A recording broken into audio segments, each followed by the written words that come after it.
Alright everybody, we got Han Solo, we got Apollo Creed, we got Quint from Jaws, and the big dude from all those James Bond flicks, and they're all mixed together into one little motion picture.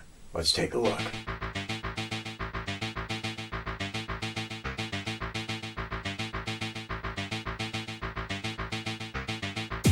Okay everybody, I know what you're thinking. My God, is this his first war film he ever did? Why yes, it is. And we're on our way. We're going to take a look at 1978's Force 10 from Navarone. But before we go any further, before we dig into this gem any more, once and again, to the trailer.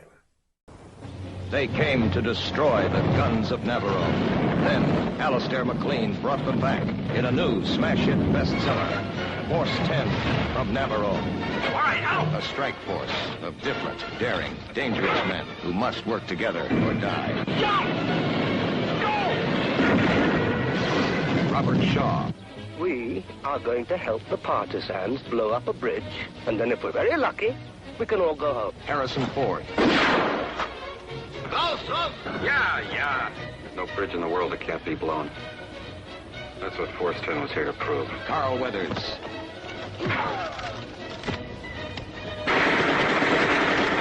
Franco Nero. Edward Fox as Miller, a man devoted to dynamite. Miller! You are an incurable show-off! Barbara Bach as a spy Kill them. anyone could love. And Richard Jaws Kiel. From the author of The Guns of Navarone, from the director of Goldfinger, Live and Let Die, in the tradition of the Dirty Dozen. We're not commanders. We're deserters. Good story, Major. Very cute. Force 10 from Navarone. Well, you might just bend it a little, span the paint back here and there. But nothing that would seriously inconvenience the Jerry's, I thought.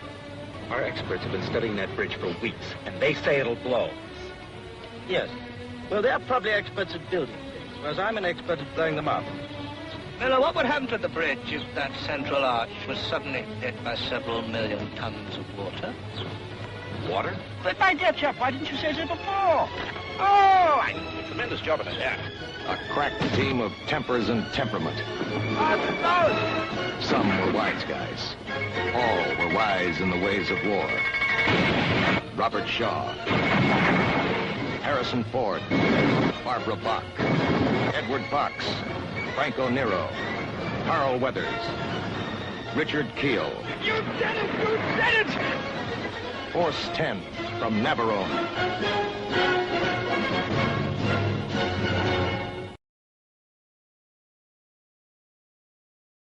Okay, this motion picture was directed by Guy Hamilton. Whew. Let's take a big old look at this. We're talking about he has done stuff like The Intruder. He's done Battle of Britain, Evil Under the Sun, and a whole slew of fucking James Bond flicks from Goldfinger to Live and Let Die and Diamonds Are Forever. And stuff like The Mirror Cracked and The Devil's Disciple, and a movie that I've already reviewed that you know I love, and that is Remo Williams' The Adventure Begins. So, big career, long career, did some awesome shit, did some stuff that just looks beautiful. This is no exception. We'll get to that later. Let's keep moving. Playing Mallory. Oh yeah, one of my all-time faves, people. Robert Shaw. Let's do this. We're talking about he was in movies like The Sting and From Russia with Love and A Man for All Seasons and The Deep. Oh my God, that was a great flick. And Swashbuckler and Black Sunday, which I'm going to review very soon actually, and Battle of the Bulge and The Battle of Britain and The Taking of Pelham 1, 2, 3. And of course, he will always be that cantankerous old son of a bitch, who actually I think was younger in that movie than I am now. Isn't life funny? Quint from Jaws. Yep. Playing Barnsby, a very young, a very launched into the limelight very recently, Harrison Ford. Let's go. We're talking about he's been in stuff like The Fugitive and Witness and Air Force One and Working Girl and The Mosquito Coast and Regarding Henry and American Graffiti and Apocalypse Now. And of course, the three movies that he's always going to be associated with more than anything, or maybe I should say 3 series, is the Star Wars trilogy, the original Star Wars trilogy, the Indiana Jones flicks, obviously, and of course, because there's 2 of them now, Blade Runner. Oh man, fucking talk about, if he just did those 3 and didn't even do the rest of the shit, legend right there. Playing Miller, Edward Fox. Let's go. We're talking about he has been in stuff like Gandhi and Nighthawks and The Bounty and The Duelists and The Big Sleep and The Day of the Jackal and Never Say Never Again, that Bond kind of Bond, maybe not official Bond, whatever, and A Bridge Too Far and The Battle of Britain and Skullduggery. So, hey man, he was in some really cool shit. What more do you need to know than that? Look at the list I gave you. Playing Lescovar. Franco, Nero. Let's hit it. We're talking about he has been in stuff like Django and War of the Planets and Enter the Ninja and Crimson Dawn and Die Hard 2 and John Wick 2. And he was in like the other Django sequels I should probably mention, you know, like Unchained and Strikes Again. And he was also in like a Mexico in Flames and Submission. So, been around. He was in some shit. Just the way it goes. Kind of cool. Let's hit it. Playing Weaver, Carl Weathers. Ha! You know where we're going. Anyway, he was in stuff like Action Jackson and Happy Gilmore and Death Hunt and Semi-Duff and on TV and like Street Justice and Fortune Dane and Brothers and Arrested Development and Chicago Hope. And now he's on The Mandalorian, who, yeah, whatever, I don't deal with that Disney shit. But we all know what he's really known for. We all know. Apollo motherfucking Creed from Rocky 1, Rocky 2, Rocky 3, and even that goofy abortion, Rocky 4. So, that's where his career lies. That's where his legend lies. Let's keep moving. Playing Maritza, Barbara Bach. Yes, beyond being the wife of fucking Ringo Starr, she was actually in some cool little movies. Let's go. She was in stuff like Odessa, The Humanoid, The Spy Who Loved Me, Caveman, who, if you ever seen that, where she was in it with Ringo, it was fucking hilarious, man. Hilarious. And Street Law, and Up the Academy, and The Great Alligator, and Black Belly of the Tarantula. So I'm not saying she was in the best shit, but Caveman was funny. You gotta watch Caveman. A Tukalunga Alana, or however the fuck they said it, that shit was whatever. Playing Dražak. Ah, we all love him. Big lovable dude, man. Richard Kiel. Let's not fuck around. Let's hit it. We're talking about he has been in gems like Ega and Silver Streak and House of the Damned and The Longest Yard, for shit's sake, and The Humanoid and Pale fucking Rider and Happy Gilmore and The Spy Who Loved Me and Moonraker and about a zillion little TV episodes, man. Come on. Everybody loved Richard Kiel. He was just like this big, warm-hearted dude that always played a baddie, kind of, because he was just like a mountain and he looked weird. But Richard Kiel, R.I.P., sir. Okay, everybody, I'm going to try to do this in 90 seconds or less. So I can keep it fast, keep it entertaining, keep it moving, so we can get going to the summation, which is where we would all really rather be. Anyway, you got these two guys. You got Mallory and Miller. And they, well, they've done some other work together before. We'll get to that later on. And they've been given an assignment. They have to go out and they have to assassinate this treacherous traitor spy who's been out there in their midst, who they know from times in the past. We'll get to that later. But the only way for them to be getting to the situation where they can meet up with these Russian partisans and pull off this assassination hit is they have to actually hook up with this group, this Force 10 from Navarone. These guys are a squad that are going in to blow the living shit out of a bridge to stop a bunch of Germans from crossing over it. Yeah, the guy who leads that squad is one Harrison Ford, and he's pissed off and he's angry that he's been getting these two old fossils that have to slow him down while he's going on his mission so he can deliver them to do their mission. Along the way, they hop into this plane because they have to do this undercover, and they pick up another guy who is getting led off by some MPs and just basically kind of joined into him, Carl Weathers. So, from them, Carl Weathers and the two old bastards, they go off on this mission. Along the way, they go out and they finally meet up with the partisans, who really aren't really partisans, they're really sympathizers with the Germans. They have to break out, they have to escape, they have to get away, they find out who's really working with them, then they find their spy, and then they blow shit up, and then they get away from him, and then they have to go finally take out that bridge. How are they going to do it?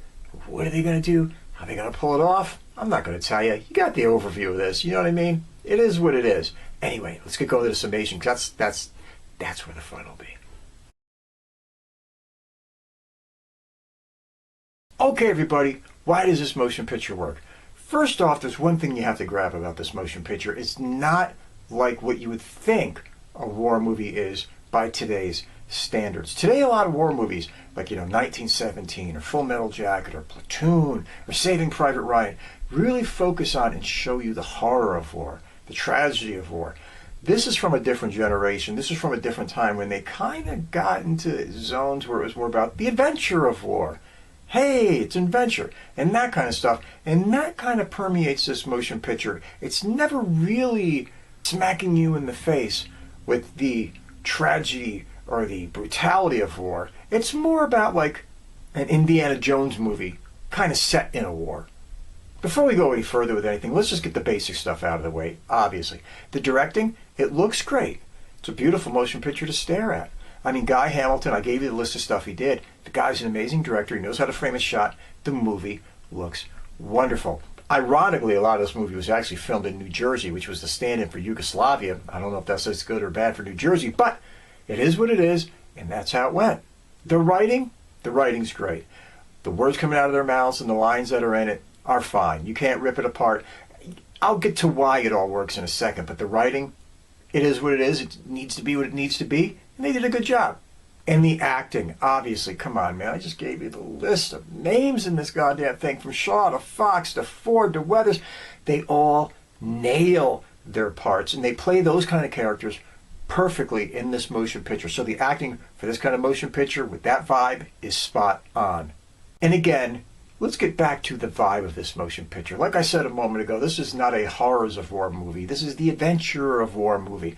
And this movie reeks of that. You never really feel that anything super bad or super dangerous is going to take place. Just like when you're watching a Indiana Jones movie, you don't think, well, something bad can really happen to Indy or one of his friends. You're kind of like, well, it is what it is. There might be a character that's not important disappearing or something bad happened to, but you kind of get the feeling that the crew, they're going to make it to the end, and it's going to be one of those motion pictures. So it's not one of those things where you are riddled with danger and stress and thinking what's going to happen to our main characters. You're just like, okay, let's watch what happens and move along with it. One of the fun things about this motion picture, too, is you got Harrison Ford, who at that time, mostly known for Star Wars, and that devil-may-care, shit-eating grin kind of guy, was not playing that at all. He was this super uptight, super strict, super dedicated character.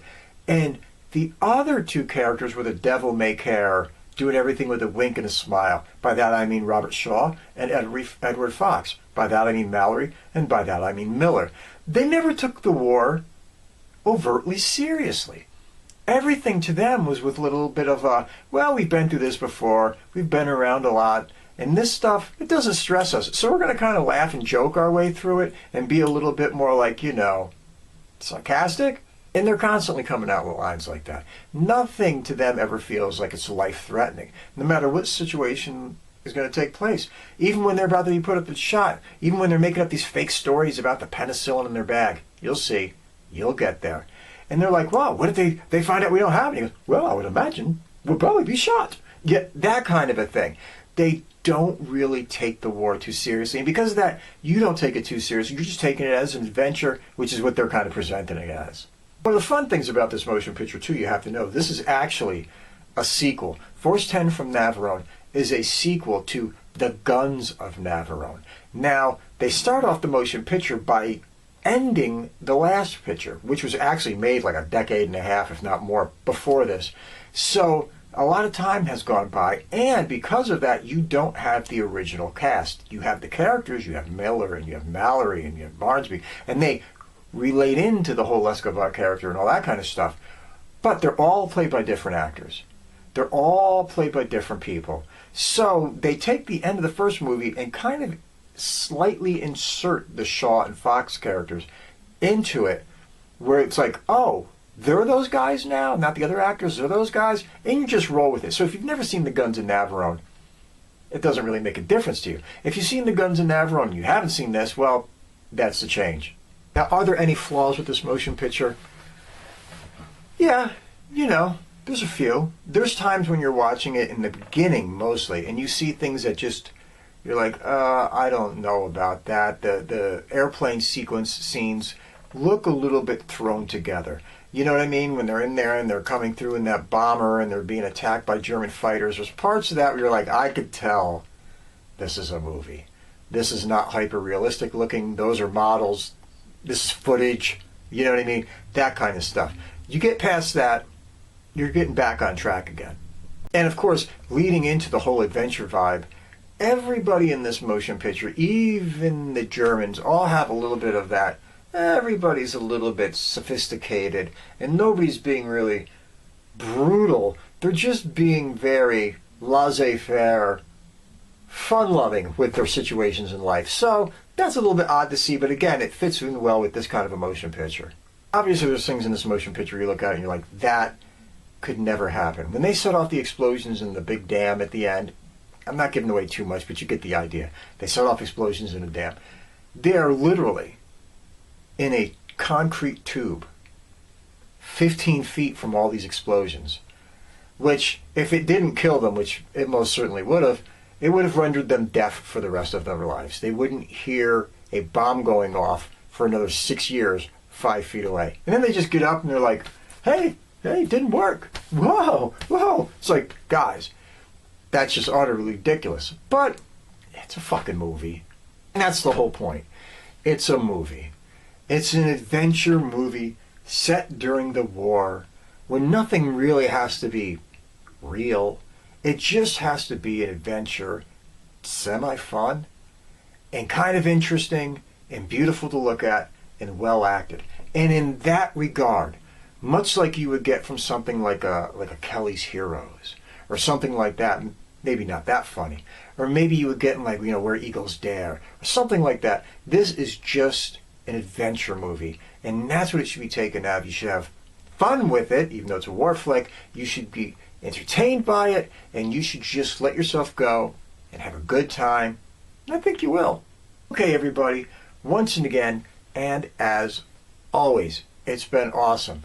Get out there, check out Force 10 from Navarone. Sometimes it goes under the radar of war flicks that it just doesn't get the attention it deserves. So I'm trying to shine a little bit of light on it so that people get out there and find it and see some great stars in a movie that might have not been brought into the spotlight as some other great war movies.